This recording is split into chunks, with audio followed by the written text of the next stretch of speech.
नवा दो सान्ना सेचेद सेवा इतुन आसड़ा कोचिंग सेंटर नोड़े दो कंपलसरी ऑलचिकी इतुन हुयुआ तेहें सिंगे माहा झोम झोम जपुद तुलुज रहो गिदर को इतुनो को हेज अकना ऑलचिकी इतुनो साव सावते उड़ीसा सरकारा पाठो खसड़ा कोहो बेस्ते इतुन हुयुक कना दा जपुद तुलिज रहो नुकु ऑलचिकी दरदिया गिद्रे को ऑलचिकी चेदक को हेज अकना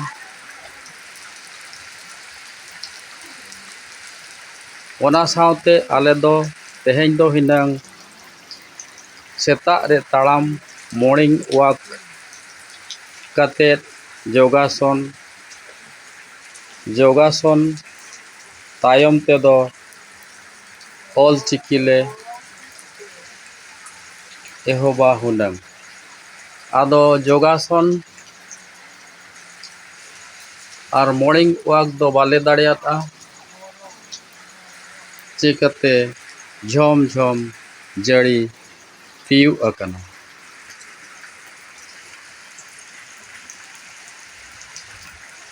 गिदर को ऑलचिकी ओलोक को कुरुमुटु अका साइकिल को ताको दा जड़ी रे लहदोक कना एन रहो दा को बांग बोतोर काते ऑलचिकी दुलड़िया गिद्रे को ऑलचिकी को सेचेदोक कना मानवा चे गिदर सुमुंग दो चेदा ओना सावते इतुनो दो चे उमुलो बांग दो हरहो नुकिन जीव जियाली सेता हो दिनम गे हेज काते नोड़े किन हरहो कालिया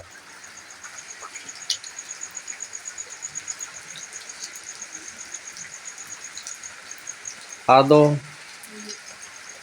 नोय नोआ को इतुन आसड़ा रे ओलो लगित आले दोले नेहरोआ नौका गे दिसम रे पंडित रघुनाथ मुर्मू और अजीज पुत्र धरम गुरु बनव मुर्मुआ उमुलते नवा लड़ाव कान इतुन हो नापायते सगुना मामेंते और आले कोकिन थोम थापो आले मा मेंते आसले दोहोया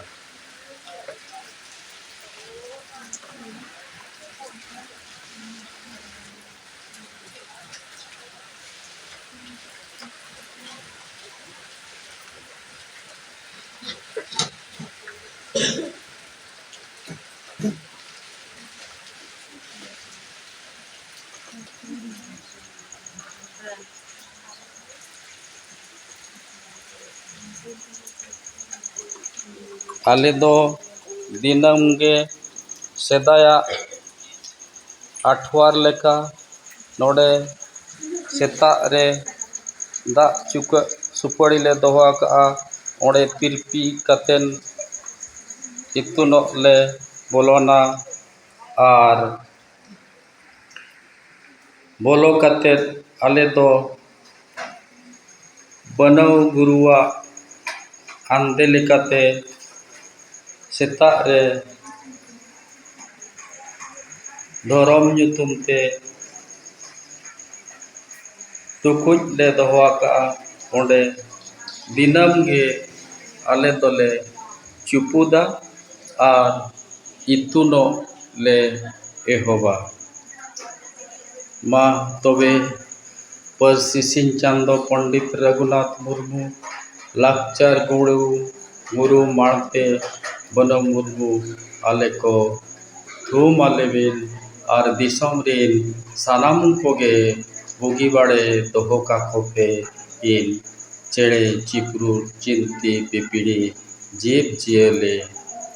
और आले हों नापायते सुतुक काले बिन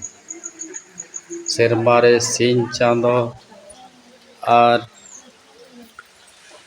हिंद चांदो होय